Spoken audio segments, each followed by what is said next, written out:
Good morning, friends.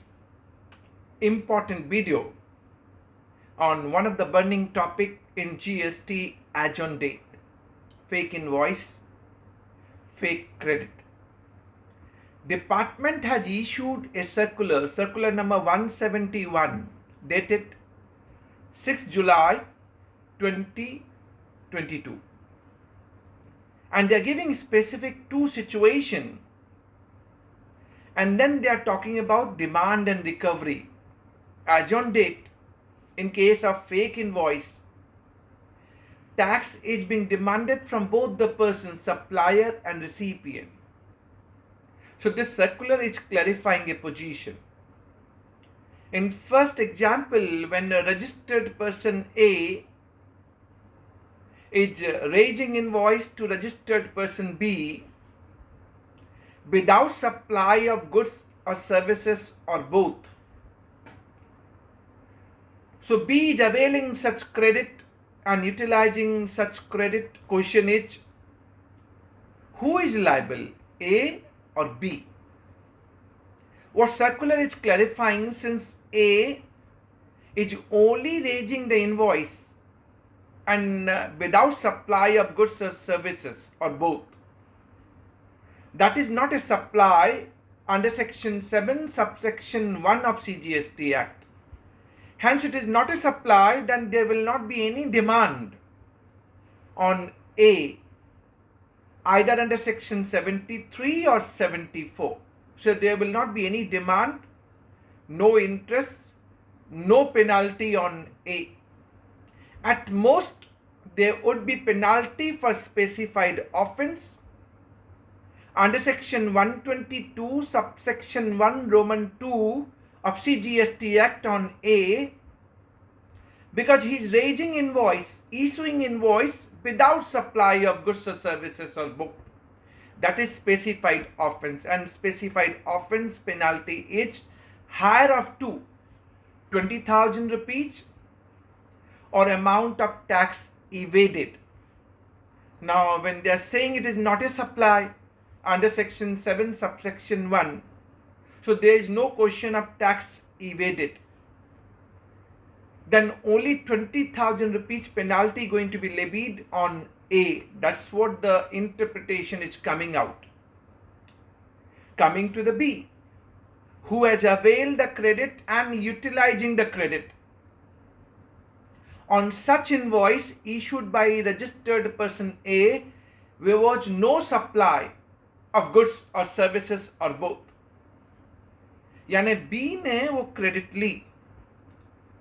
So what this circular is saying, since B has availed the credit and utilizing the credit without actual receipt of goods or services or both, which is one of the condition under section 16 subsection 2 for availing credit under CGST Act. So since B has not actually received the goods and services, and B has wrongly availed and utilized the credit, so B is liable to pay, and that too under section 74 fraud cases. So demand, interest and penalty going to be levied on B. Since this is being levied under section 74, one specific clarification given in this circular, that if panel action is being initiated under section 74, then B is not liable for any other panel action in the CGST Act as specified under section 75 subsection 13 of CGST Act. यानी इस transaction में ने ये clear किया कि ए के ऊपर कोई डिमांड नहीं होगी, no demand, no interest, no penalty under section 73 and 74, क्योंकि ए ने जो इनवॉइस इशू किया था विदाउट सप्लाई ऑफ गुड्स और सर्विसेज और both, that is not a supply, यानी ए से कोई डिमांड नहीं ली जाएगी. हाँ, ए के ऊपर specified penalty under section 122 subsection 1 Roman 2 में ली जाएगी। अब डिमांड किसके ऊपर आएगी? बी के ऊपर, because B is availing the credit and utilising the credit without actual receipt of goods और सर्विसेज। सो सेक्शन 16 सबसेक्शन 2 में जो एक कंडीशन है कि आप actually goods and services receive करेंगे, हुआ नहीं, यानी आपको अभी क्रेडिट नहीं मिलनी थी, जो आपने ले ली, बी ने ले ली और यूटिलाइज किया, यानी बी से डिमांड किया जाएगा। along with interest under section 50 and penalty under section 74 fraud case specify कर दिया और उन्होंने कहा बी से और कोई भी डिमांड नहीं किया जाएगा as specified under section 75 subsection 13 of CGST Act. So इन्हें ये पोजीशन सारी क्लैरिफाइड की। Another situation उनने पिकअप की कि मान लीजिए अगर 3 पार्टी हैं, रजिस्टर्ड पर्सन ए ने इनवॉइस रेज किया बी को और बी ने रेज किया सी को, और जिसमें एक्चुअल सप्लाई ऑफ गुड्स और सर्विसेज नहीं है, only invoice is being issued, यानी बी उसी इनवॉइस पे क्रेडिट लेता है जो ए ने रेज किया, and then be passing on the credit to C without supply of goods or services or both, and C is ultimately availing credit and utilizing credit. So in this given situation, what would be the status of B?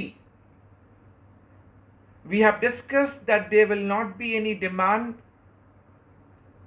on A under section 73 and 74 because that is not a supply. What happened for the B? He is only passing on the credit to C, and B has also not received the goods or services. He is only party in between. So this circular is also clarifying a position, and this position clarified H. There will not be any demand. So no demand, no interest and no penalty even on B, because he is only passing on the credit to C. So they are saying on B also we will not demand anything. We will not demand anything under section 73 or 74. But in this given situation, there would be 2 specified penalty for offences as prescribed under section 122 subsection 1 Roman 2, which is issuance of invoice, B is issuing the invoice without supply of goods or services, and second 122 subsection 1 Roman 7, he takes or utilizes credit without actual receipt of goods or services or both. So these are the specified offense for the penalty under section 122 subsection 1 going to be levied on B. Of course, he is availing such credit, and that too without actual receipt of goods or services.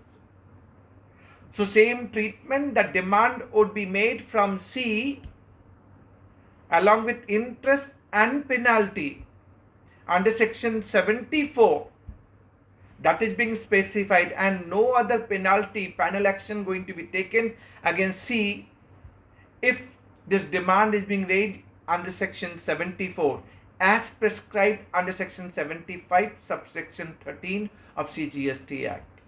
यानी इनने ये कह दिया जब 3 party हैं A, B and C, तो ए का part तो हमने देख लिया कि ए ने सिर्फ इनवॉइस इशू किया, सप्लाई नहीं की, तो ए से कुछ डिमांड नहीं होगा। B is only passing on this credit to C without actual receipt of goods और सर्विसेज, तो उन्होंने कह दिया हम बी से भी कोई डिमांड नहीं करेंगे अंडर सेक्शन 73 और 74, नो इंटरेस्ट नो पेनाल्टी। लेकिन बी के ऊपर 2 स्पेसिफाइड ऑफेंस की पेनाल्टी लग सकती है, एक issuance of invoice without supply of goods और सर्विसेज, 122 सबसेक्शन 1 रोमन 7 में कहा कि he takes and utilizing the credit without actual receipt of goods or services, यानी ये स्पेसिफाइड पेनाल्टी 122 सबसेक्शन 1 की बी पे लगेगी. सी ने चूंकि ये क्रेडिट ली without actual receipt of goods और सर्विसेज, जो उसे नहीं मिलनी चाहिए थी, और उसने उसको यूटिलाइज किया, तो यानी ये सी से डिमांड करेंगे, सी से मांगेंगे, and the demand would be raised along with interest and penalty under section 74 from C. अगर सी से ने ये मांग लिया तो सी के ऊपर और कोई पैनल एक्शन नहीं लिया जाएगा as specified under section 75 sub section 13 of CGST act. ये बातें तो इस सर्कुलर ने क्लैरिफाई की. Fake invoice, fake credit. But the mood question which is supposed to be answered, and we all are looking for the clarity and clarification. When and how we are going to prove there is no underlying supply of goods or services or both? In trade, what is the practical problem? And you will agree with me, all of you, that being a recipient, I am having tax invoice, which is one of the condition under section 16, subsection 2, subclause A. I'm having a requisite tax invoice copy with me. I'm a recipient, I'm a buyer.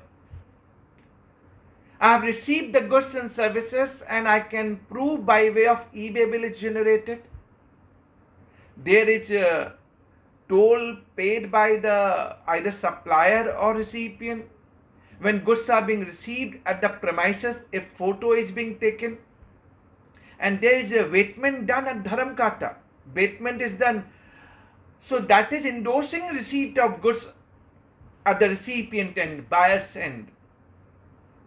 Third condition, as a buyer I am verifying my GST at 2A and 2B and confirming that my supplier has filed GSTR 1, it is getting auto-populated in GSTR 2A or 2B.